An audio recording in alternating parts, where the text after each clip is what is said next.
It's Jefferson, climbs the ladder. Oh my goodness! Come on!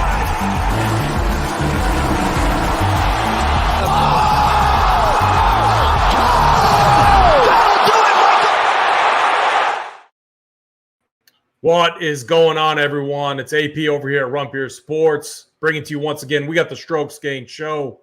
We're at the U.S. Open, LA Country Club. I think all four of us are very excited for this one. It's going to be a great event. We get primetime golf. I mean, I don't know about you guys, but I absolutely love that. Primetime golf, especially in the summer. Get excited. We got a good show. Snyder Locks. I mean, you guys, talking to you guys, behind the scenes in Discord, you guys seem locked in. We got Indy Jeff back, Cut Maker Jeff. I mean, Jeff, like, you're coming off a huge win at the PGA Championship. You were all in on Brooks. You were, super high, stroking up the live guys. They all smashed. I mean, Jeff, let's bring you in first, my man. How's it going? Welcome back, and appreciate it. No, guys, great to be here.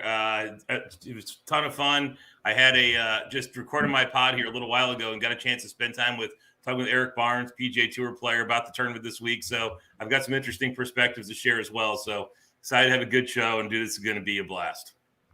Yeah, no, we appreciate it. I was actually listening to that. That was great. If you haven't yet, go the Cut Maker podcast, correct, Jeff? Cut Maker. Yeah, go over there, watch. Yep, go watch it. Awesome podcast. Before I bring the other guys in, hit the like, hit the subscribe. We appreciate it. We got a promo going on right now. Well, one of the best we've ever ran during the summer. Summer 33, 33% off your first payment over here at Rumpier Sports. Use that, get signed up. You get all the premium content. Snyder, let's bring you in next. How we doing? I know you feel dialed about this track, but how are you doing today, my man? I'm doing well, getting ready for this. It's my favorite event of the year, so I love to see some of these guys get humbled. Very few people actually have a chance of winning this event, so looking forward to getting dialed in here with you guys. I feel really good, really comfortable coming into this with the course and the players. All right, very good. I'm very excited. In a couple minutes, we're going to get to Snyder's course breakdown, which we're all eagerly awaiting. Locks, we got to bring you in, man. This shirt you're rocking, absolutely wild. Love the mojo. What's going on, my man? How are you doing today? Doing well, man. I didn't have the fancy hat today, so we had to throw in the gambler shirt, seeing as we're all talking about gambling, so we might as well, right? It's just excited to dive into another week. U.S. Open, great week. I'm feeling it this week, honestly. Just everything feels good. So I think all of us are kind of on the same page. I'm excited to hear your guys' takes and maybe snag a little bit out of your guys' book and run with mine too. So we'll see where we end up. Excited to have Jeff here again. Just excited to dive into another major with you guys. Yeah, I'm with you on that. We're not even going to talk about last week. Like, screw last week. We only have so much time, and we got to spend it dialing in the winners. However, before we get to that, so we had the contest that we did in the comment section. Jason Graham, dude's on an absolute heater. He had Tommy Fleetwood, Rose, and Hatton were his top three. Obviously, Fleetwood losing in the playoff. Congratulations. He already won a swag package. So, Jason, I know you're a Bets member. We've been talking behind the scenes. I'm going to get you hooked up with the full month membership over here at Rumpier Sports. I'll get that taken care of on me. And congrats, man. You're on this dude won like two of the NBA Showdown, like predicting the score challenges that we did back-to-back in a row, and won the golf one last week. So Jason Graham on an absolute heater right now. Jason, I want your takes. Put them in the comment. Who you're on this week. I'm going to be playing it. That's what I'm going to tell you. All right, Snyder, we don't got to waste any more time. LA Country Club hasn't hosted a major in a long time. Give us your course breakdown. Yeah, we're here for the best event of the year with the sternest test of golf here, the U.S. Open. We're here at LACC for the first time. We have a big boy track here as well. I think 80% of the field plus is probably dead on arrival here to actually win this event. But the par 70 is going to play at 7,423 yards with a unique setup here. 3 par 5s, 5 par 3s, and then 10 par 4s are going to round it out there. These green complexes are also going to be unique here as they have many fingers or knobs where they can kind of tuck pins away and such. It'll be fun to watch over the weekend.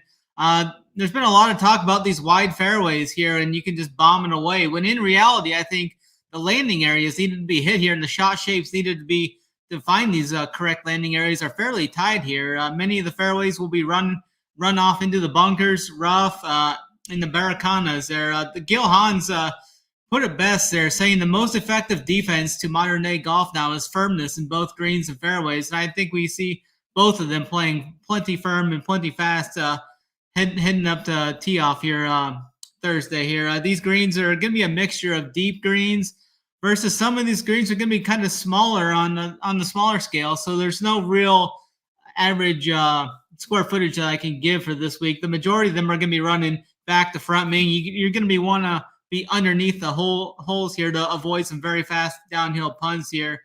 These bent grass greens are going to be running at around 13, possibly 14 on the step meter come around the weekend when they really bake out.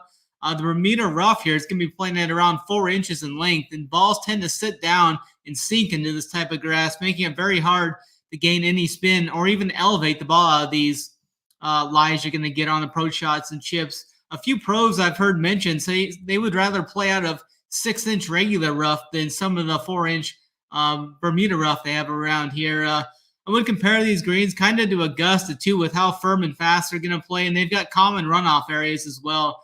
3 par 3s are going to play well over 200 yards, including one playing at 280 yards. Given the 40-foot downhill drop-off, it's still going to play long here. The par 4s are going to be long, both with 16 playing the longest at 542 yards versus the shorter potential drivable hole 6 is going to play at around 330. It's about 280 to the front of that green, though. So I think we're going to see about half the people take shots on hitting that green. And 115 through 18 is going to be a fun finish as well. It's going to be fun to watch this down the end of the event and then on the Friday. I think you could definitely miss the cut down this stretch. 15 is a par 3. It's going to play as short as 75 to 80 yards at least one of the days. And then it's going to probably play 120 the other day, somewhere around there. 16 through 18 are all going to be very long. Par 4s playing in between 492 to 542. I think hole 13 is going to play the toughest as well. It's got that 75-yard fairway. But if you don't hit that top left side, about 20-yard landing area, you're going to roll all the way down the right side there into a blind tee shot, into a blind approach shot into the elevated green. They're protected by deep bunkers. I think it's definitely going to play over par as a whole this week. That hole will definitely the green side bunkers are going to play as true hazards here as well. If you land on the side of these greens, that's going to be the most penal, I think. A long, thick fescue guard these bunkers. Many bunkers start up to 50 yards before the green even as well. In some, I think golfers are going to see a wide variety of holes here, both long and short, plenty of elevation changes, both uphill and downhill, multiple dog legs. The keys to success here for LACC, for me, is going to be you have to be a big game hunter, total driving, long iron play, right around 175 to 225s, I think, where a lot of the shots are going to come in. Bogey avoidance, scrambling around the green play, and then putting with emphasis on bent grass and Augusta comp. I mean, do I need to give you a mic to drop after that? I mean, that was a hell of a breakdown right there, Snyder. Like, Snyder, one question, though. Actually, two questions. Who has the advantage? So I've heard all of this where it's a big boy track, like you mentioned. You want bombers, obviously. But I've also heard with how it's playing fast and firm, the shorter hitters, the second shot type of golfers could do pretty well here. Do you have a lean on bomber versus, shorter hitter? And then what do you think the final score range is going to be? Yeah, I think it's interesting there. I think some of the shorter hitters, if they can shot shape it into these fairways and hit the correct landing areas, they're definitely going to be set up much better than someone trying to just bomb it. And if they end up in one of those Barracanas or anything, which, I mean, you can make double, triple very easily out of some of the lies you could find in those type of hazards. I think the winning score is going to be right around -4 to -7 this week, though. All right, very good. Great breakdown from our guy, Snyder. If you're new with us, how we do it, we go tier by tier using DraftKings pricing each week. Absolutely loaded. So we're going to combine there's only two guys in the 11K range. We're going to go all the way 10K and up. That's Victor Hovland to Scotty Scheffler. Jeff, I got to start with you. Started with you last time. Got the mojo going right. What are you doing with the studs this week? Honestly, I'm playing 100% Koepka. I'm playing 150 lineups. I'm playing 100% Koepka. So I'm going to start there. And I will play some Hovland. I'm going to try to. I've got a few BK Hovland builds, and then a bunch of 7K range built into that. A few 6K guys sprinkled in. But fade Scheffler, fade Rahm, fade Cantlay. So I am 100% Koepka and about 30% Hovland in my lineups. All right. So at the Masters, you locked in Scheffler. You transition, you faded his ass at the PGA, good fade. You went all in on Koepka. Now you're still fading Scheffler, still all in on Koepka. Love that. What if Scotty Scheffler changes putters this week? He's been talking about it. Does that change your opinion at all? Or no, screw him, still done with him? Well, I mean, honestly, if you're changing putters just for the U.S. Open, how comfortable are you with your putting? Right? I mean, let's be honest. Like give him a wedge. Does it make any difference? Like the guy is like ball striking machine, but he can't make a damn putt. Well, that's just it, right? Like if he could putt, he'd be 2-1. I mean, look, I'm not disputing the fact that Scotty Scheffler is the best ball striker on the planet right now. He absolutely is. You watch golf, but I don't trust him to make a putt. And again, like the odds are insane. He's a terrible bet. The odds are insane. And I just could he win? Sure, obviously, if he figures out putting, sure. But guys, what's fascinating to me more than anything with Koepka is what's happened in the betting markets. I think this is super important to talk about because I think Koepka is going to be low owned in a lot of higher end, like the higher dollar tournaments, the lower Koepka's ownership is going to be. And it's simply because Rufus Peabody made a big bet on Rory against Koepka in a head-to-head matchup, and the freaking matchup markets went bananas. The higher stakes stuff you watch, they pay more attention to head-to-head matchups than anything else. So I think in the lower stakes, you'll see ownership on Koepka higher than you will in the higher stakes. I think the higher the stakes are, the better a play Koepka is. I bet a dime on Koepka this morning at plus 130 on Bet Online. If that was an amazing price. I think that it's gone completely out of control, all because he's not playing that much golf. He's watching the Panthers and the Heat and everything else. And to some people that matters. It doesn't matter to Brooks Koepka. I mean, Jeff, you make such a good point. I will add on to that fact that we live in a world where ownership is dictated and driven by projections. And Koepka's never going to project well because he doesn't – like there's no stats. Like Snyder, you brought up in Discord. There's no stats. He plays the majors, and then he doesn't play. He parties, hangs out with his wife, and collects bags with the Live Tour. That's the perfect setup for Brooks Koepka. He never liked playing on the PGA Tour at all. Like he can go play his live events, get a bunch of rest, go party, do whatever, and then focus on the majors. I mean, it's literally the perfect setup. And then you don't have the stats.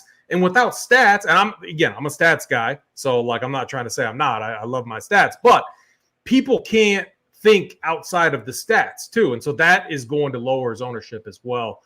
Absolutely love that take. I think we all might be on him. But Snyder, let's go over to you. 10K and up range. Hovland up to Scheffler. What are you doing with this range over on DraftKings? Yeah, I'm right there with Jeff and you and probably all of us there. I mean, big game Hunter Brooks. He's back. He's fully healthy. We've seen it at the Masters. He let that one slip away. He's let the Masters slip away a couple of times over the years. But these PGAs and U.S. Opens, I mean, this is Brooks Koepka's his bread and butter here, as you'd say.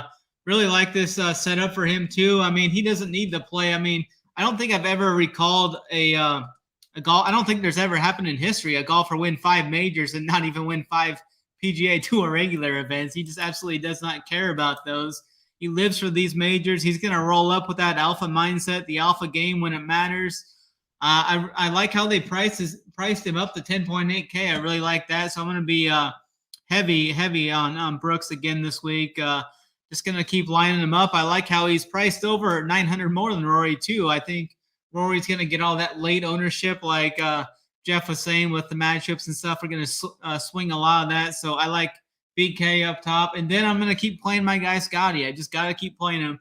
I play him every week. He seems to top 5 every week. So I'm going to keep going right back to him. If he can even break even putting here, I think he's going to be right there down the stretch on Sunday.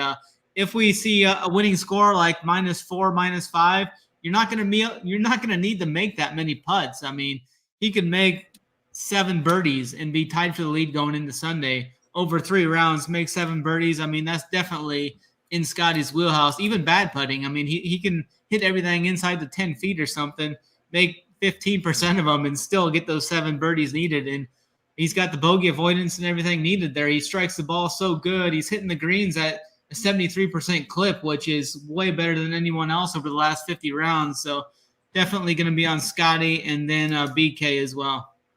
Hey, AP, I think we got our first bet. I think we got our first bet of the show here. Snyder, I'll take -6 or lower for the winning score here. You think over 6? I think it'll be lower. I think 6 or under. Mine's 6 to 8. 6 to 8 is my goal, my guess. Yeah, I think it's going to be. I think it's going to be somewhere in the 6 to 9 range. Yeah, I'm with you there, Jeff. That's possible. I mean, what's DK? So are we betting? What are we doing here, Snyder? Are we betting? I don't know what the line is. Mine's in the 7 to 9 range. Like, what are we talking about, though? What's the line? No one's gonna get that. Yeah, I mean, all right. So Snyder, what he's saying is it -6 or under is what he thinks it's going to be. So if you think it's going to be 7 or over, you're betting him. I'm gonna see what the line is. What the winning. All right, we'll figure this out after the show. Then, if we're talking lines and stuff, because it could be like. Here's what I'll do. I think it's going to be -8 or lower. So -8, -9, -10. I'll take anything lower than 8. You can have 7 and under. We'll bet $100. You have even the 7 to 700, $100. Yeah. Sounds all right. good. Very good. Let's go. All right. Locks. I think we're still on the 10K and up range. Hovland all the way up to Scotty Scheffler. The one thing, so to Snyder's point, I still want to play Scheffler, world number 1. Obviously, he hasn't been good at putting, but he's been good at lag putting per a few articles I read. Whatever that accounts for, you still got to make those putts. But Locks, what are you doing with the 10K and up range this week? Yeah, for me in here, I'm going to be a little bit different, but I'm going to also be a little similar to you guys. Scotty's probably my favorite play. It's just tee to green wise, this guy is just so incredible. Even if he switches the putter, I mean, he's not going to putt any worse. He's been finishing third, second, fifth. I mean, with the way he's putting, come on. He turns that around a little bit with a new putter or anything, and he's just going to smash this entire field. I absolutely love him here. So that's where I'm probably different a little bit. I do like BK, don't get me wrong, so I will be having him in there as well. I mean, tee to green wise, he's been solid as well. Just been playing good, and he always steps up for these events. I mean, 4th, 2nd, 1st here in the last 5 years at the U.S. Open.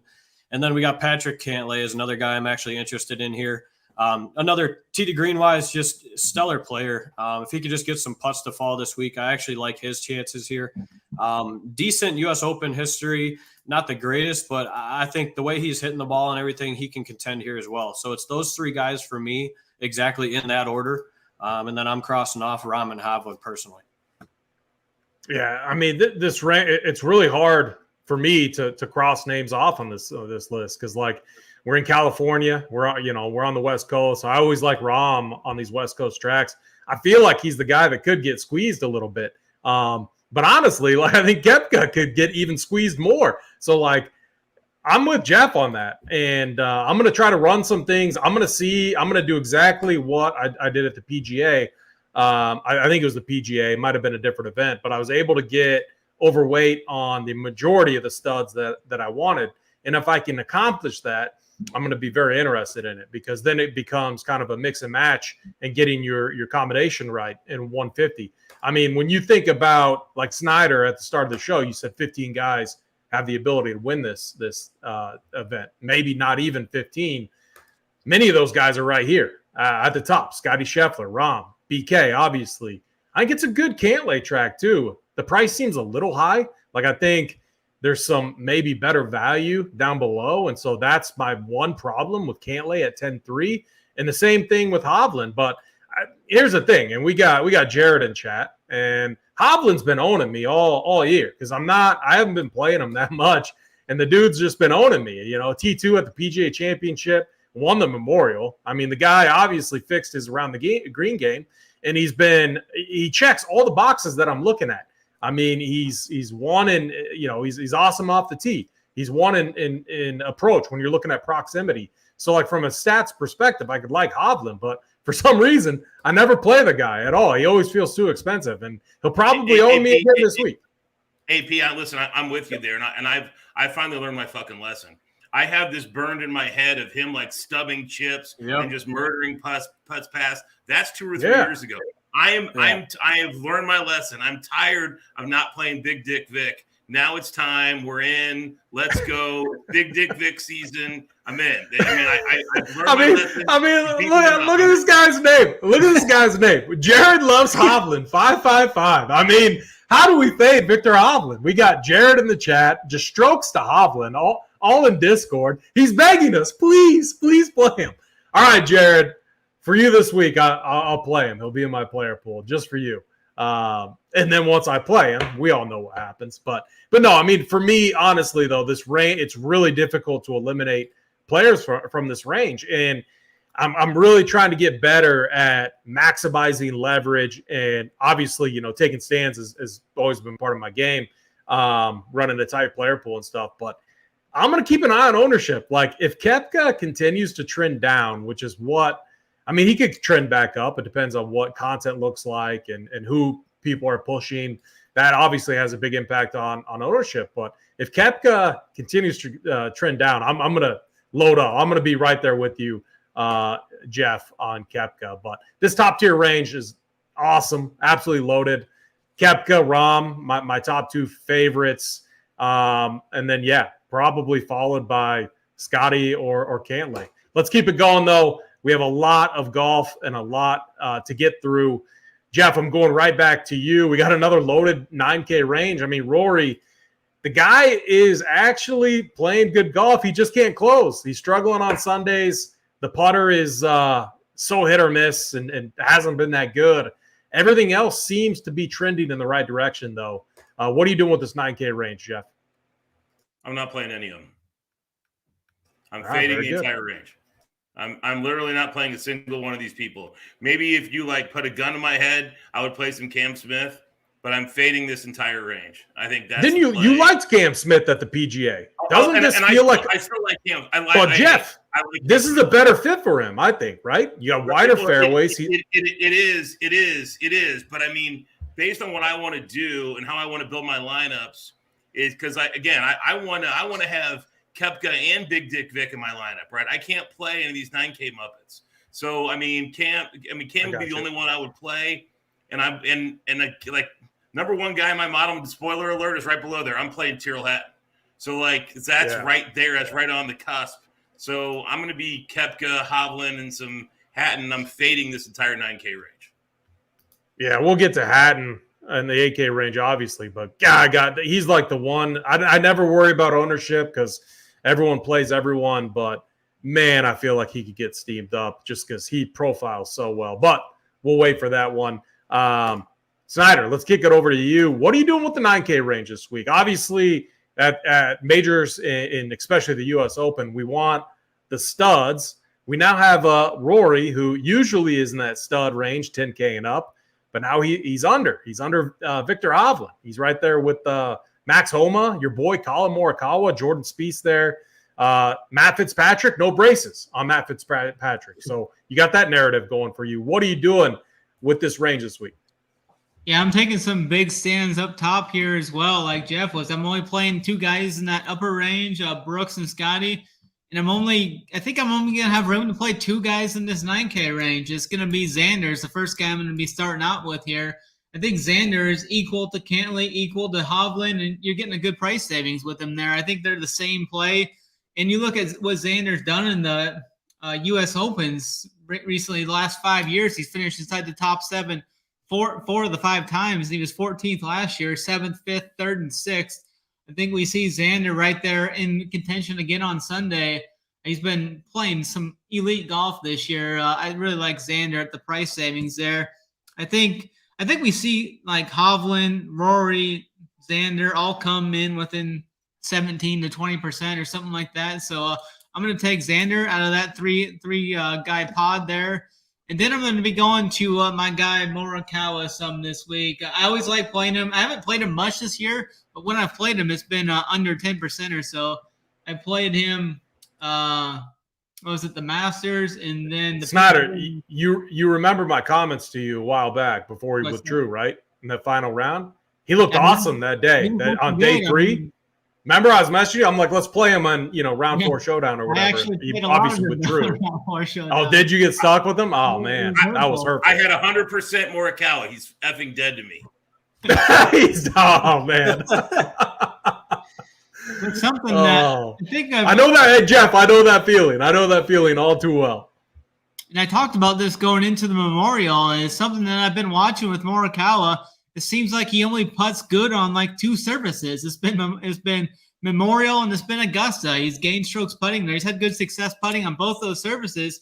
And we've got pure distinction bent grass here on these greens are going to be very similar, I think, to Memorial and Augusta and the speed and slope and all that. So I think that's a great comp that I'm looking at for putting here this week. And then Morikawa's actually putted good on those. And the approach play has been absolutely dialed in for him. I think that was the first time I've ever seen him withdraw due to a back spasms or anything like that. He's been top 5 in the last 2 U.S. Opens. Not worried about the back. I think that was a one-time deal, like I said. But I think he's a California guy. He's played quite a bit of golf here. He was 4-0 in the Walker Cup matches or something back in 2017. Played a lot of college golf here, and I like the win odds on him too. I'm seeing some spots where you can get 35 to 1. That's even big enough where you can hedge out on Sunday if you get in position there. So I like attacking Morikawa both in DFS and in the betting markets. Xander Morikawa. If I was going to play another one, it might be Fitzpatrick. I like the Cameron Smith call. It's just his U.S. Open recent history has me kind of thrown to the wayside. And they are some wide fairways here, but if he doesn't hit these shots correctly coming into these fairways, he's going to be in some bad trouble at times. He's missed a cut in 4 of his last 5 U.S. Opens, which is troubling to me. But I think I would go to Fitzpatrick as my third option if I could fit one more. But definitely like Xander and Morikawa. It won't take much to get overweight on Morikawa either if he comes in under 10% like I think he will. Snyder, yeah, so you just said I've never seen him have back spasms before. He withdraws on back spasms, and you're going right back to him the week after having that throw. That I can't do it. I can't even imagine doing it. I'll tell you what. I'll take Tommy Fleetwood or Justin Rose head to head against Morikawa. They're both dogs against Morikawa. I'll take either one for 100. I'll take Morikawa against Fleetwood. I'll take definitely. Yeah, all right. I gotta find my yellow notepad. I'm struggling without my notepad. I'll find it when I kick it over to locks. Because we got to get these bets locked in. The thing about Morikawa, just a quick comment. If you believe this is a second shot course, the thing about Kawa is he's been one of the best at finding fairways, and he's been obviously the best on approach. He just needs to make some putts. If he can do that, I think he's going to be a really strong play, especially in tournaments. So I'm with you on Kawa this week, Snyder. Locks, 9K range, a lot of names here. Cameron Smith all the way up to Rory. What are you doing with this range this week? Yeah, I'm going to be a little bit different, honestly, I think. I could see, honestly, a way you can fade the top guys and start with Rory, Xander, and Homa, and still build a pretty damn good lineup. I was actually toying around with it earlier today, and I could see a way you could get away with that. And I'm okay with that. Those are the only 3 guys I will play in this range. I'm fading the other 4. I'm not on Morikawa, Spieth, Fitzy, or Cam Smith. I can see the Cam Smith play, but I'm just not going to get there. For me personally, it's probably Rory, Xander, Homa in that order. The reason I do like Homa, and I actually think he's going to be one of the lowest owned in this group, 4 of his 6 wins have come from California. In California here, he set the course record at this course to win the Pac-12. I know it was back in 2013, but just solid course history here. Obviously, he's been playing super well this year. He's got 7 top 9 finishes. I think he's going overlooked here. So I think I might be a little overweight to the field on a Max Homa this week. And then I'm going to be playing Rory and Xander as well. So it's going to be tough for me. I think I'm either going to play the top guys and fade this range, or I'm going to start with those three that I mentioned and build my team from there. That's kind of where it's looking like right now. I like that. Yeah, very. I like that. Yeah, I like that. I like that as well. We got my Pat. So all right. So it's Morikawa over Tommy Fleetwood, right, Jeff? You got that with Snyder too. All right, I got that book. Yeah. This range for me, you know, it really, so like when I look at this track, I do think there's kind of an imagination aspect that's going to be a benefit to certain players. And there's two guys in this range that I just always think about when you think of like, you got to figure out like how you're going to play some random shot, or if you want to call it luck, whatever. One of that is Jordan Spieth. The other is Cam Smith. If it plays to where you are truly like trying to grind out pars, you know, you got to make some crazy shots to get birdies. I like these guys here. So the other thing too is the whole live aspect. We've seen it now in two majors. These live guys, it hasn't been true that the whole narrative that was created that these guys aren't going to be in form because they're not playing real golf. It just hasn't been true at all. These live guys have been crushing. I think this course sets up much better for Cam Smith. He's always been a little wild off the tee. That's why he's a Masters winner too. Wider fairways helps him out, and he's one of the best short game guys in the world. So I think this is a perfect Cam Smith course fit. Absolutely love him here. You don't have a lot of stats to go off, but I don't really care. He was T9 at the PGA Championship. You know, the Masters T34. I was concerned about the Masters, and I wasn't on him then, but I think we've seen enough now, so I can get on Cam Smith. I like the discounted price tag that we're getting on him. I mean, if you go back to these other majors, I'm pretty sure he was upper 9K, if not 10K or higher. So I do think we're getting a nice discount. And then it's Jordan Spieth and then Colin Morikawa for me. I really like in this range.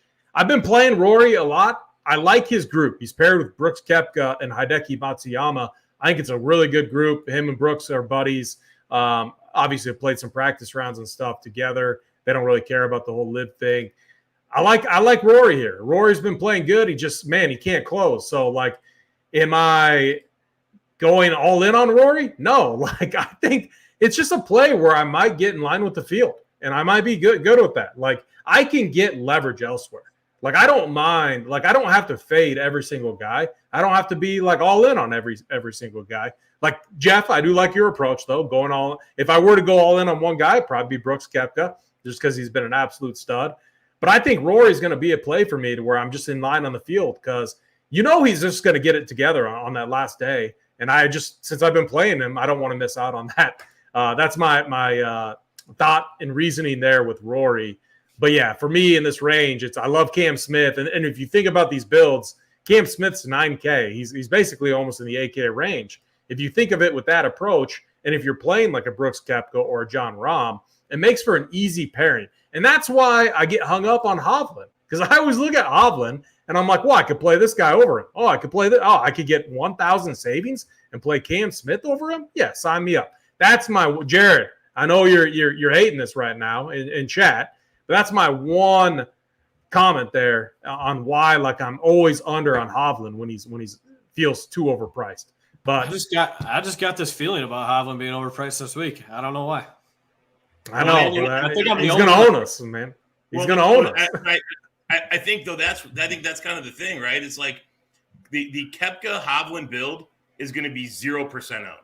Nobody's going to play. I mean, not now. It's not going to be 0% owned now, Jeff. I mean. That's going to be unowned. So people aren't going to do this. They're not going to listen to what I'm saying. It's going to be 0% owned. That's going to be the nuts. I mean, I'm gonna listen to it. I mean, you killed it last event, man.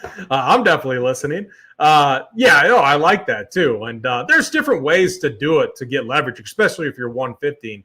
You know, I mean, I'm definitely the type that loves to take stands, but again, it depends on what your strategy is. Like, it's fine to open things up a little bit too, and to diversify your portfolio. 100% a good strategy, especially if you're able to get overweight collectively on this group up top. Let's keep it going, though. We got, I mean, man, there's just so much. And again, another relatively stacked field. Like there's a lot, even when we get down to the 7K range, there's just so many golfers to talk about. But my guy is down here. He's been very hurtful this year. I'm really interested to see what you guys are doing with Justin Thomas. Like I didn't know. I mean, are we going to live in a world where Justin Thomas is 7K soon? Like, am I going to be able to host the show anymore if that happens? Like I might have to wear a paper bag over my head. Like I've been a Justin Thomas truther for so long, and this dude has been terrible. He's been horrendous. He's been absolute garbage. Jeff, what are you doing with the 8K range? And I got to know what you're doing with Justin Thomas this week. I'm playing Tyrrell Hatton, and I'm fading the entire rest of the range. I can make a case for Hideki. I think Hideki is a super strong play. I can make a case for Hideki. But I'm going to spoiler alert. I'm playing the entire 7K range. So all right, Jeff, let me do one. Let me do one thing so that you can get your $100 back. Okay. Give me Justin Thomas against Hatton. $100. I know that you're scooping that all day. Sold. Bam. Sold. All right. We're booked. So yeah. So no, but yeah, no. I mean, I think. Listen, I think Hatton's the best play in this range. I think he'll be the most popular in this range. I think Hideki is the second best play in this range. Look, I mean, again, I don't. You asked what I'm doing in this range. I think there are guys you can make a case for. I think Lowry's interesting. Hatton, obviously, Hideki's a good play. I think Sam Burns is an elite tournament play. Sam Burns is a guy who could be top 5 and is going to be 0% owned. So I think like a YOLO tournament play. I think that that Sam Burns is an elite kind of 1% tournament play. Center's always talking about ownership. He's going to be fucking 0% owned. So I like Sam Burns in that spot. But aside from that, I'm not playing anybody but Hatton because I'm going to go unload on the 7K range. So again, the reason I made that bet, Bobby Witt, my home run call of the day, just hit a freaking bomb, absolute nuke out of Kauffman Stadium. You're free rolling, 100% free rolling. JT is getting it back this week. I'm not confident, but I'm hopeful. I'm hopeful. Snyder, let's kick it over to you. Obviously, a lot of names down here. Hatton, I'm just so worried about this guy getting steamed up, and it's one of those hindsights where he's like 31%. I mean, yeah, top end range maybe 30%, and we're all just like, oh gosh. And then he tilts us, but he profiles so well, checks every single box stat wise, except for fairways gained over the last 36. Every other box, check. Recent form, incredible. Coming off a T3, T15 at the PGA Championship. I mean, I don't know how this guy doesn't get steamed up. What are you doing with this range this week? Yeah, I'm going to keep the common theme going there. I'm taking my stands up top this week. I'm only going to play 6 guys from 8K and up. It's going to be Scotty, BK, Xander, Morikawa, and there's going to be 2 guys from this 8K range. And I'm right there in lockstep with Jeff. I mean, I've been playing Tyrrell Hatton for the last 2 months, and there's no reason for me to jump off now. He's got that great recent form heading in, 3rd, 12th, 15th, 5th, and 3rd his last 5 events. The ball striking's been very strong. 6 straight events where he's gained strokes putting. He's shown the ability to be a wizard around the greens too when needed. I've seen numbers as low as 25-1 for him to win this event. I'm just pulling it up now. You can find some 30s and 35s out there now, depending on where you look. But there for a while it was down there, and I'm just going to keep rolling to a Hatton. I really like the price tag there. So I'm going to play him, and then I'm going to play my guy Hideki Matsuyama, who I think might be one of the best tournament plays on the board there. I'm seeing him right around 10 to 12% ownership. I get Hideki at around 10% ownership, I'm in all day. He looks pretty dialed in recent form. 16th at the Memorial in his last time out. He did gain 2.5 strokes putting at the Memorial in his last outing, which is that course comp like I was talking to. Hideki's actually gained putting in 5 of his last 6 U.S. Opens. So there's something that he just buckles down in these events, and he's been really good in these U.S. Opens. He's got a couple top 5s. He's made the cut in his last 6 U.S. Opens as well. I really like the iron play as well, and in the around the green game has been good for Hideki too. So it's gonna be real tight for me up top. I'm taking the stands there. Hideki, Hatton. I to go with the other 4 guys. So I'm playing 6 guys up top. And then, like Jeff, I'm going to play quite a few of these guys in the 7K range. Yeah, you love to see it. So I'm listening to the PGA Tour radio today, and one of the announcers there also called him High Decky. So maybe they're watching the show. Who knows? Who knows? But it's rubbing off on the people. I mean, High Decky sounds better than Hideki, in my opinion.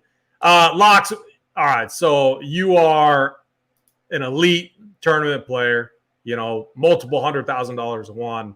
You love leverage. We have a play in the AK range that might be 1 or 2% owned. The dude nukes it, absolutely bombs it, but his game is lost right now. Like lost, like worse than Justin Thomas lost. And that's Cameron Young. Is he going to make your Millie pool at all with the bomber narrative? What? I tried to save you guys last week. No, I didn't play much of him last week. I didn't play much. I actually didn't. I think I probably went to bed that one of those nights, Snyder, and I had your words in my head all night, and it must have got me off of him because I didn't really play him that much either last week. Last week was terrible though for me, so maybe I did play him. Blocks, what are you doing with the AK range? Honestly, AP, I don't think I can get myself to play Cam Young here. Just he hasn't looked good at all. Not good U.S. Open history. I'm off of it until I can see him turn his putting around a little bit personally. So yeah, even myself who loves Cam Young, no, I'm not going there this week. I'm sorry, but just no interest in him for me. A guy I do like, Hideki. Actually, I'm very high on Hideki this week. He's probably my favorite play in this range. If I had to choose one, I'm only going to be playing a few guys from here as well. It's just going to depend on how I want to build my lineups. I'm probably hand building most of mine this week. So we'll see. I'm not maxing out this week. I'll just be upfront with you. I'm probably not going to max. I'm just going to hand build some lineups and go from there. But I'm going to have a lot of Hideki. I'm going to have a lot of DJ, I think. Dustin Johnson, I think, is actually going to be going overlooked. His stats obviously aren't there because he's like Brooks Koepka. I mean, you don't have much stats, but he always shows up in these big-time events as well. And I think he's going overlooked. Like I said, solid U.S. Open history. So I'm going to be playing some Dustin Johnson. And then the last one I like is Tyrrell Hatton. The guy's just been a stud this year. Tee to green wise, just striping the ball. Putts it great. Greens in regulation are up there. I don't know how you don't play Tyrrell Hatton. I don't care about his ownership this week. I'm still going to be throwing him in there. I love him a lot. And then my one throw is going to be JT. That's my boy with you. So I will be throwing in a little bit of JT in there as well. Yeah, I mean, he's at such a low price point. He's been so bad, but like from a tournament standpoint, nobody's going to play him. Yeah, that's what I'm saying. Like no one's going to play him. He's dirt cheap. He's been terrible, but look, like we're trying to win $1 million. Like he's a 2-time major champion. Like, and when he won his majors, I don't even think he was like in that great of form. Like his last PGA championship he won, it he came out of nowhere. So he can do it, and he's 8,700.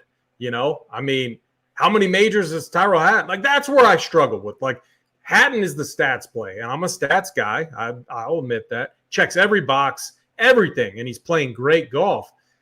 In my mind, like he could be 3 times as owned as Justin Thomas. And I'm like, as a tournament player, how do I play Hatton over JT? That's why I had to make that bet with you, Jeff. Also, just because I want you to get that $100 back that you're going to lose with your boy Tommy Fleetwood there. And I can talk shit because I got scooped last time from you, and I'll probably get scooped again. But then we'll just bring you on for the Open Championship show. Trust me, we're gonna have another bet coming up here in the 7K range. I promise. I know it. We'll lock one in. We'll lock one in for sure.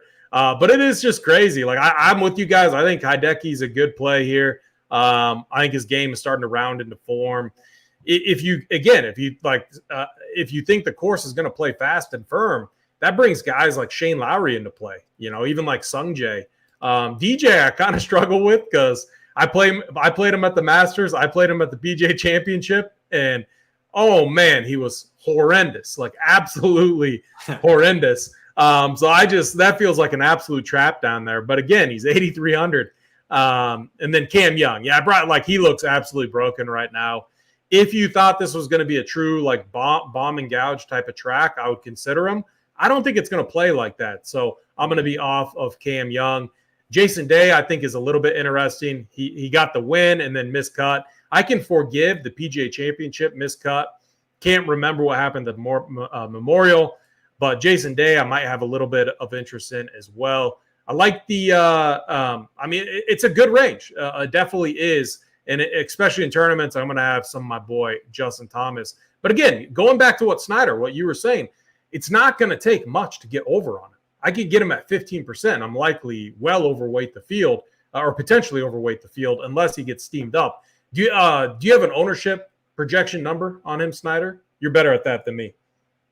Yeah, I think he's going to be right around like 7% ownership. It looks like maybe 7 to 9%. I mean, again, it's insane. I know he's been playing bad, but again, he's a two-time major winner. He can come out of nowhere and do it at any time, and he's dirt cheap. Like I haven't ran any builds yet, but I imagine I could make some really nice builds plugging him in. So Justin Thomas, I'm going to have a little bit of interest in this week. And I know I actually haven't been playing him that much lately because he's been so bad. I might be hopping on. And Locks, happy to hear that you're hopping on as well. Let's keep it going. Let's get down to the 7K range. Jeff, kick it right back over to you. All right. When I come on this show, I think I'm going to have to start making my own little call here, like the big balls play of the week. This is the ultimate big balls play that I've probably ever made on any show I've ever been on. I'm not recommending, don't do this at home, but I'm playing again in 150 lineups. I'm playing 100% Patrick Reed. 100%. I don't think that's like a too big of a. That's not aggressive. It's been awesome, man. No, it's aggressive, but this is a course that sets up well for him. I love the play. Exactly right. That's exactly right. I think Patrick Reed is an absolutely elite. Like people in general hate Patrick Reed, right? They don't want to play him. So just the personality bias alone will have him lower owned in the millie than he should be. He is he's an elite grinder, right? And if we're talking about 6, 7, 8, 9 under, you don't want Patrick Reed when it's going to be 30 under. You want him when it's going to be 6, 7, 8, 9 under. As good a short game as there is, probably as good a putter as there is, I am all in, 100% locked on Brooks Koepka, locked on Patrick Reed. Those are my two starting points with every lineup this week. Love it. Absolutely love it. Snyder, let's kick it over to you. 7K range. A lot of options here. What are you doing with this range? Yeah, I'm right there on Patrick Reed as well. I'm actually going to play Patrick Reed in cash this week as well. So definitely going to have a ton of ownership and money tied into Patrick Reed this week. He's made his last 6 cuts at the U.S. Open, 8 of 9 for his career. Elite short game, one of the best around the green players on tour, and you're going to need that quite a bit here, I think. Finished 18th at the PGA Championship and then 4th at the Masters, the 2 majors this year. So I really like Patrick Reed to finish at the top 20 again this week, and he's at a very, very affordable price tag. And it's maybe 10% ownership I'm seeing, maybe 10 to 12% ownership, I think. Yeah, I'll take the under. I'll take the under on that. He won't be using. Yeah, it's gonna be like 5. It's gonna be like 5. Yeah. I'm seeing a couple sources. I'm seeing one has 12% and one has 10. I'd be shocked if we got that. Yeah, RG has him at pushing 13, but yeah, I think he'll be like right around that 10 to 12% range. But I really like him this week at the price tag. I really like Justin Rose this week. I've been playing a ton of him this year. Great value option there. I think he's got the best win odds in this whole 7K range as well. He's probably going to be. But now you're talking about ownership. He's probably going to be the highest owned guy in the tournament. Justin Rose and Ford are going to be nosebleed chalk, right? They're going to be very popular. Yeah, I think I've got him. Yeah, I've got him circled on the cash chart as a cash core play this week. So he's definitely going to be a popular guy there. I mean, he's played very well this year. 9th at the PGA, 12th at the Shop, and 8th last week heading in. Going back to the Masters, he was 16th there. He's 5 straight top 25s for Rose, who's played in as many U.S. Opens as about anybody in this field.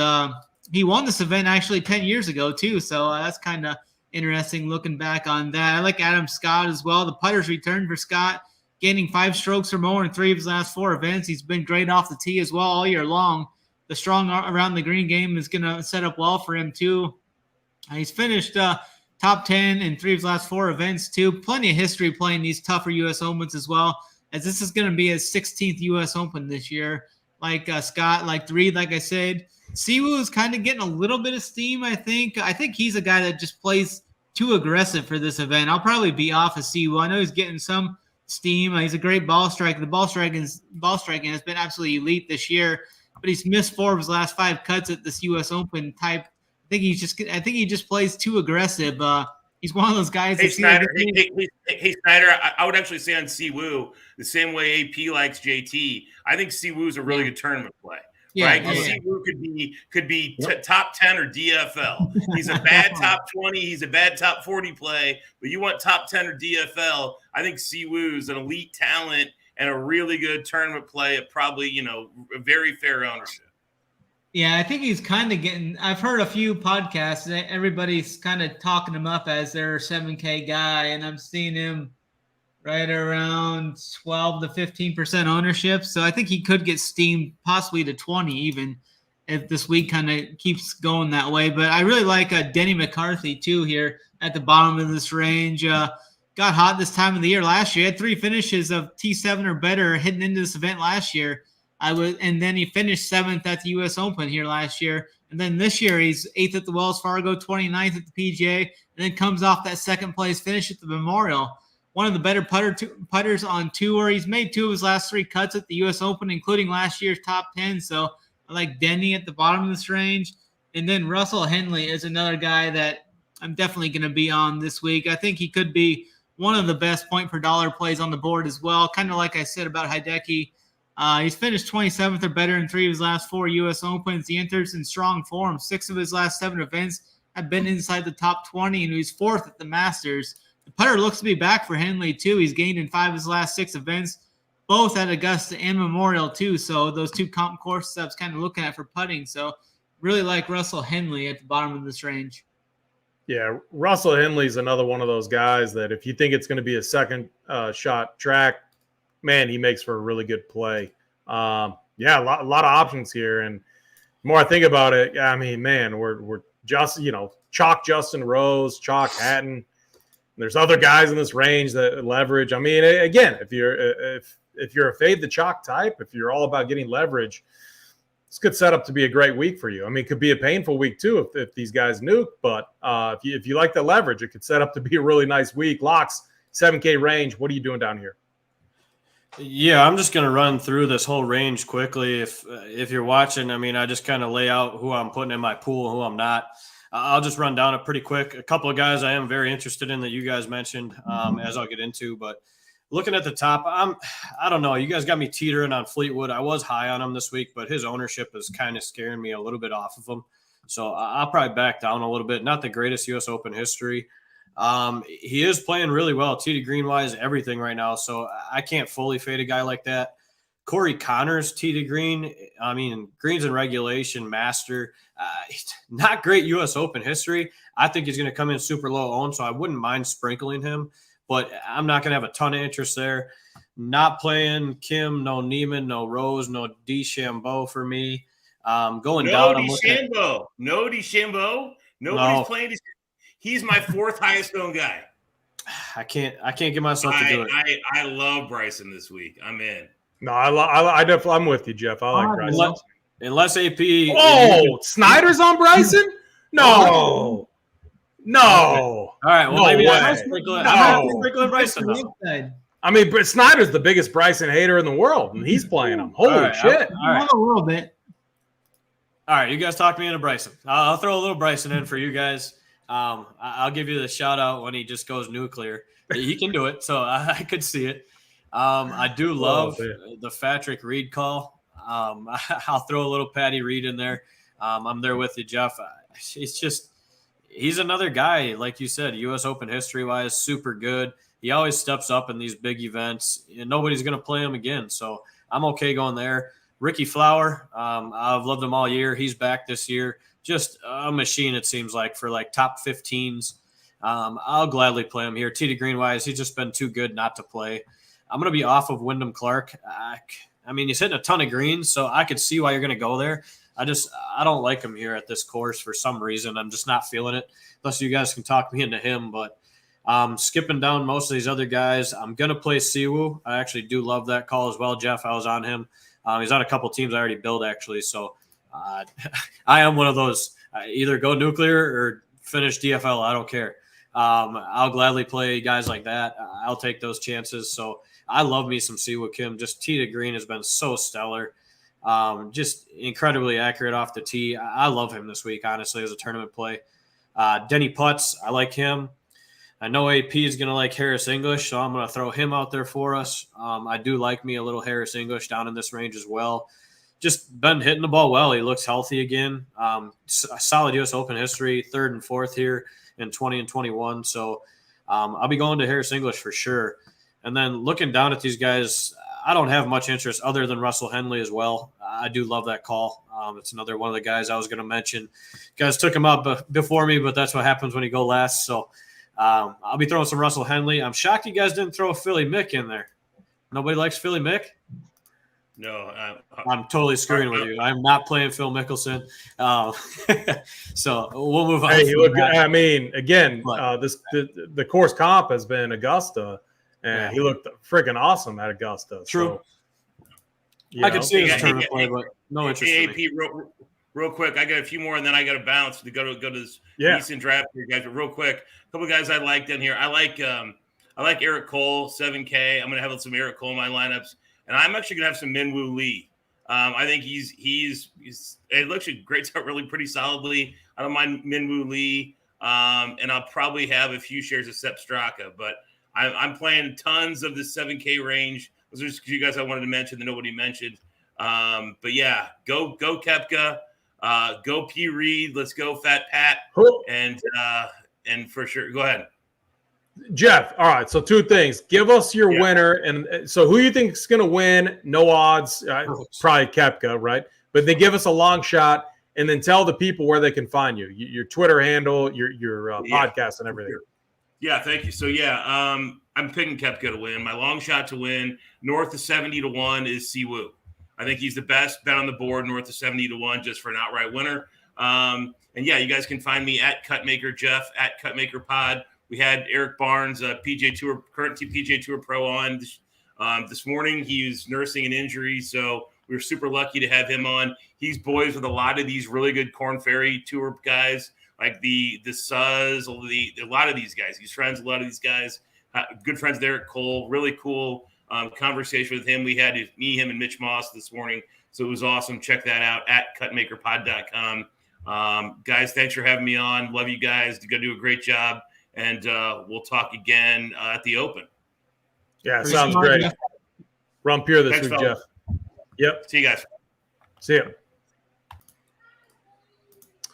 All right, very good. 7K range for me this week. So someone that no one mentioned, actually, I really like. Hometown guy. He said he's played this course a lot. He's not going to check boxes stat-wise. He's more of just a gamer type. And I think when you look at his results in California, they're really impressive. And that's Sahith Theegala, 7.6K. I have a ton of interest in him this week. And I'm just looking for these leverage type of plays off of the chalkier guys. And now, again, Justin Rose checks a lot of boxes, a very scary fade. I don't know if I can fade him, but there's nothing wrong with being in line or slightly under on a play like that. And just in case he absolutely nukes, that you're not absolutely, dusted. Like it's always better returning something than nothing at all. But I want to filter in these leverage plays. I think Sahith Theegala is going to be a really great one. Very familiar with the course, has played it a ton.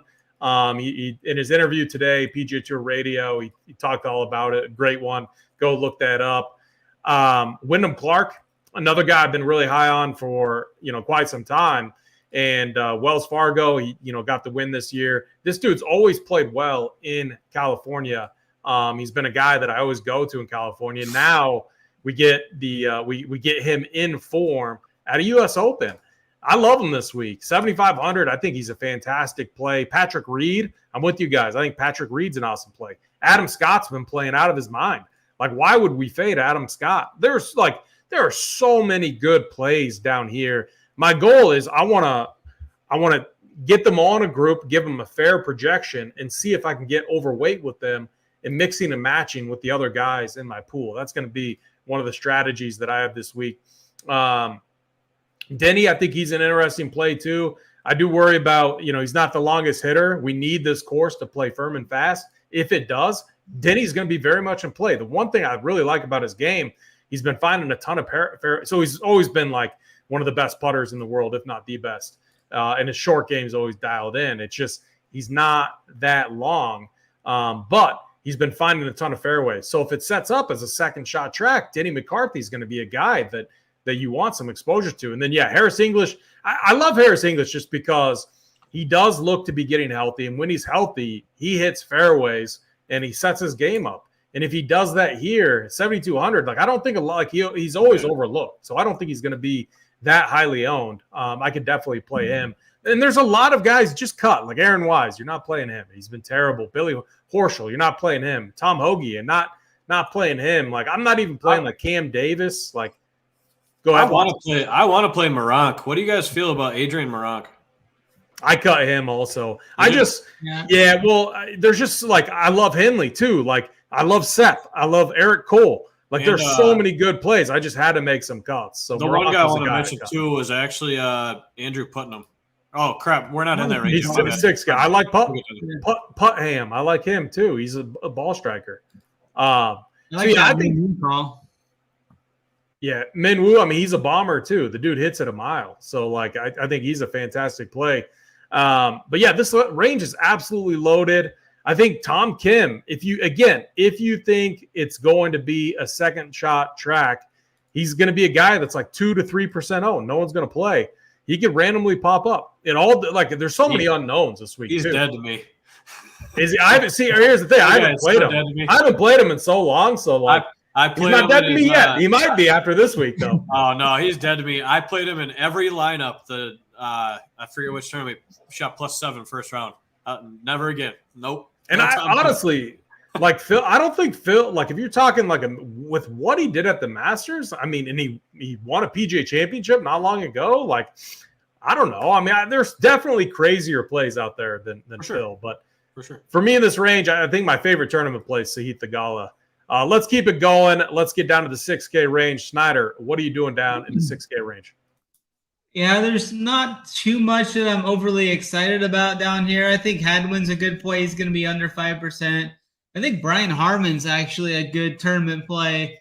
He's had really good success at the U.S. Opens. I think he's made his last 4 or 5 cuts at the U.S. Open. And he's got that game that he can hit the spots and such. And if these fairways roll out and he hits his fairways and such, he's a guy that can he's got a good short game and such. I think he can do well here. Doesn't have the best form heading in, but does have the U.S. Open pedigree, so I like him some.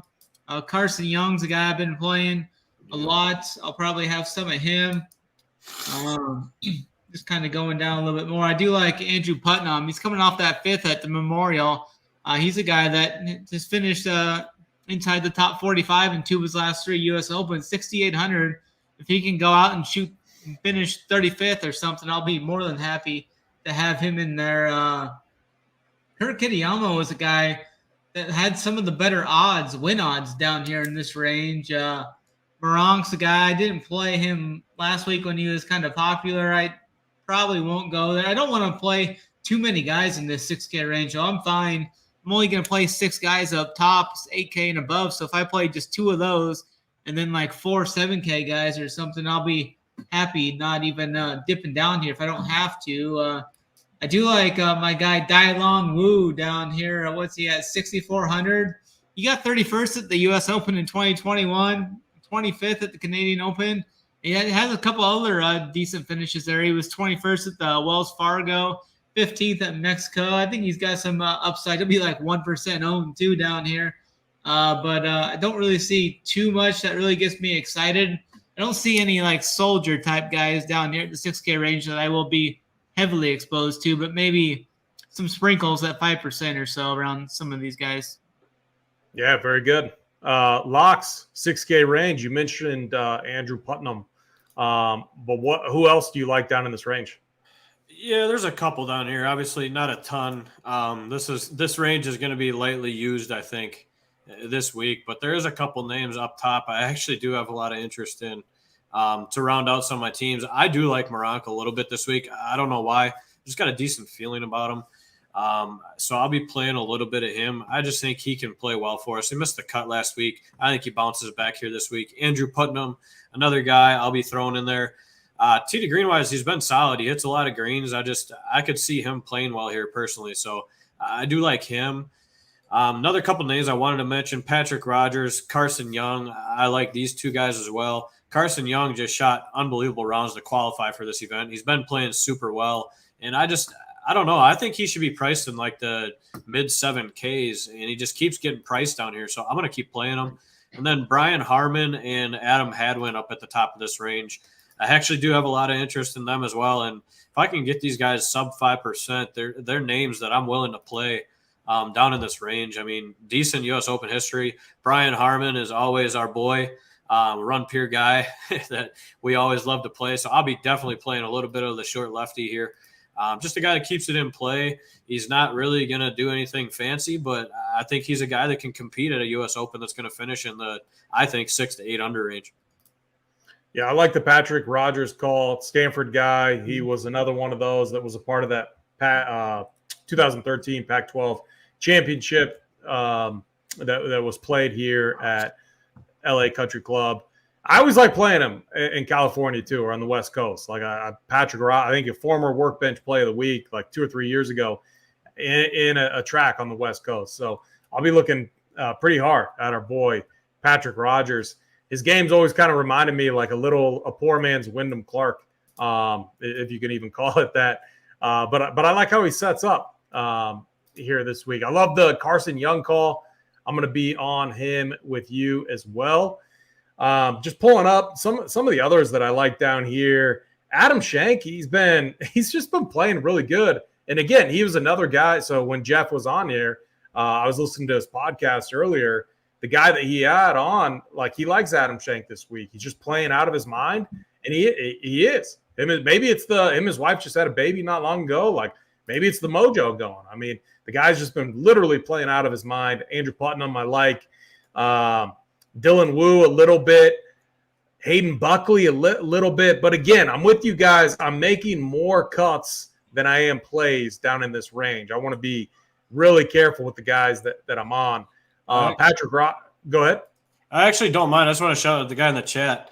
Riley Golf Pro. I actually don't mind Romain Langasque. I don't even know how the hell to pronounce that name, but that's a good shout out there. I would watch him. His stats look pretty good, actually. Yeah, I know nothing about him, but stats-wise, he was definitely popping. Name-wise, sounds like you got it right. We're just going to assume that was correct. That's what we do on this show. Thank you. That's exactly what we do on this show.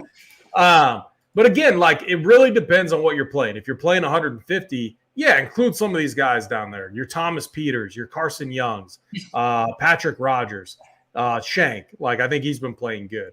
I mean, you could go all the way down to Sam Bennett. Like, he might be a guy, like, can he keep it going? I mean, the dude's been playing awesome. Like, he's been playing way above his head, but Can he get it? Can he continue it? I mean, who knows? He did it before. He could definitely do it here. But I'm definitely okay if you finish your builds in the 7K range too. You got Henley, you got Eric Cole is playing really good. But in 150 formats, I'm definitely going to have a few of these guys in my player pool. Not going to be going too crazy, though, down in this range, mainly because, and we talked about it, that 7K range, the Justin Rose, even Corey Connors in there, all the way to Russell Henley. Not all of those guys, but in between there, you got Fowler, Scott, Wyndham Clark, Reed. There's just so many really good plays that I feel are slightly underpriced that you can easily jam in with a couple studs, which will be a route that I think is very attractive this week. All right, fellas, let's get on to our winners, our final thoughts, then we'll get out of here. Let's do who we think is going to win. Snyder, we'll start with you, and then give us a long shot that you like. I'm just looking at the odds now, and I've got the long shot. I mean, you have to bet this. I mean, I couldn't see any way you don't bet this. I'm seeing Justin Thomas at 50-1 to win this event. Worse odds than Justin Rose. So, man, You gotta throw at least $20. Maybe that means he's a bad play. Maybe that just means he's a terrible play, Snyder. Oh, our boy's in shambles. Yeah, it's a rough scene. That's what he wins. He's so bad. God, why does he have to be so bad? Yeah, but I think I'm gonna go with. I mean, price-wise, upside. I mean, you could hedge out of this. I like the Morikawa. I'm seeing Morikawa at 36-1 on FanDuel right now. I like those odds because that's big enough where you can still hedge out on Sunday. But I think Brooks is going to win the event, but I can't really bet that. I think the way to attack Brooks, if you want to bet this, he's got an afternoon tee time. So I would wait for the morning wave to tee off and bet Brooks live. I think you could probably get close to 15-1 by the time Brooks tees off live. If somebody shoots like a 1 or 2 or 3 under par early, you could maybe get Brooks at like 15-1, which I think would be better than the 12 or 9. I mean, I'm seeing Caesars has Brooks all the way down to 9-1 right now, tied with Rahm and Scheffler at 6-1. So I think Brooks wins. I like Morikawa's odds, and then for a long shot, I'm going to go with Patrick Reed there. I like that call, 80-1 on Patrick Reed. He's been playing well at the 2 majors, so I like him as a long shot at 80-1. Yeah, very good. Locks, who do you got winning and a longer shot this week? Yeah, for me this week, he's talked up this course. He's continued to play better and better recently. U.S. Open-wise, I mean, 9th, 8th, 7th, 5th the last 4 years. I think Rory's taking this thing down. This merger's got him pissed off. He didn't want to win last week. He wants to take this week. I think he's going to take this thing down personally this week. So he's my pick to win it. At a long shot, I've been going back and forth on a few people. I just don't know. Jeff mentioned Siwoo Kim. He was going to be one of mine. Patrick Reed was going to be another. I'm going to go with actually Ricky Fowler as my long shot to win. What are his odds here? What are you seeing, Snyder? Well, it's got to be like 60. He's right there with like Justin Thomas. Yeah, 55 is the best number. Yeah. So I'm gonna go Ricky Fowler. He's back. He's due for a win here. He's gonna come up big for RPS. I like that. I'm going John Rahm. We're West Coast. I love how he plays out here. Obviously, major championship out here as well. I think people have kind of forgotten about him. Like I don't know. It's he won the Masters obviously, but I just no one's really I don't hear you're talking about Scotty or it's you're going down to Rory or Koepka. I feel like maybe Rahm gets a little bit it could be Rahm or Koepka, or they all just end up being relatively the same, which is most likely the case. But Rahm's been getting a little action late. I was listening to VSiN earlier. His odds ballooned up to like 12 to 13-1 for a while, but they've been bet back down to around 10 to 11-1. 11-1 is the best number you can get at FanDuel right now. Yeah, I feel like he's going to come into this thing dialed. I loved his interview today. And Snyder, you stole my long shot. I mean, how hurtful, disrespectful, but I mean, JT, I'm going to drive up. I'm going to get a little bet in. I have to, especially if I'm going to be in line, with the field in DFS or slightly over DFS. I'm not rostering him at a 35-40% rate in DFS. That would just be a painful week. What you do is get a little bit overweight on him because he's been bad, and then go put $100 on him or something to win. Collect your 5K and move on if he actually finds his game and does it. So that's how I think you play Justin Thomas this week. But yeah, he's my long shot as well. Snyder, what's your final thoughts this week? Yeah, just looking forward to this event. I love this event. I love seeing some of these golfers get kind of humbled at times. I've got all the content up on the site over there. Use that promo code Summer33. We got the playbook up already. I've got the cash pool up now. I've got my core up on site as well. I'll have the round 1 showdown up tomorrow, as well as rounds 2, 3, and 4 going into the weekend there. And I'll be on the show tomorrow and the bet show with JJ and Mangone and Kurt. And then Thursday I'll be on the showdown show with Drew. And then I think me and you, AP, will be doing the showdown show on Saturday. Yes, sir. Locks, final thoughts. Yeah, not much. Pay attention to I know everybody's talking about the air quality a little bit. I don't think that's going to affect any play, but just pay attention to the winds and stuff, possible weather advantages. Obviously, anything can change in the next couple of days. But we'll update you the best we can on the Discord. We're always in there. I know you two are always in there. My core will be up for both Showdown and Classic probably by morning tomorrow is when I plan on having it up. So just kind of going through there, and then I'll be on the show for round 3 Showdown on Friday. Yeah, very good. If you haven't yet, as you leave, hit the like button, hit the subscribe. Helps us out a lot. We are running a promo, Summer 33% off your first payment over here at Rumpier Sports. Gets you access to all the premium content. We got Big T. We got Drew Matthews on the show tomorrow with Uncle T. Make sure to check those guys out after Dunkel and Snyder are on the Bet Show as well. All the premium content will be up. One change too, more integrations with Sabre. Go on there. The cash core or cash player pool already in Sabre. What do you do if you're a cash player? You want to use that pool? Go select it, use the pool, run the opto, look at all the builds. Find, maybe you want to add a player. You can always add a player that you like as well. A great way to dial in your cash build. More of that's going to be coming over here at Rumpier Sports. So again, Summer 33, get signed up. And it's going to be, man, I'm really excited for this week. I think you guys are dialed in. I feel now dialed in. Jeff felt dialed in. It's going to be a ton of fun. I'm excited to see what the fellows have to say tomorrow. Big T, Drew, all the guys as well. So for Snyder, Locks, I'm AP. Snyder, get us out of here.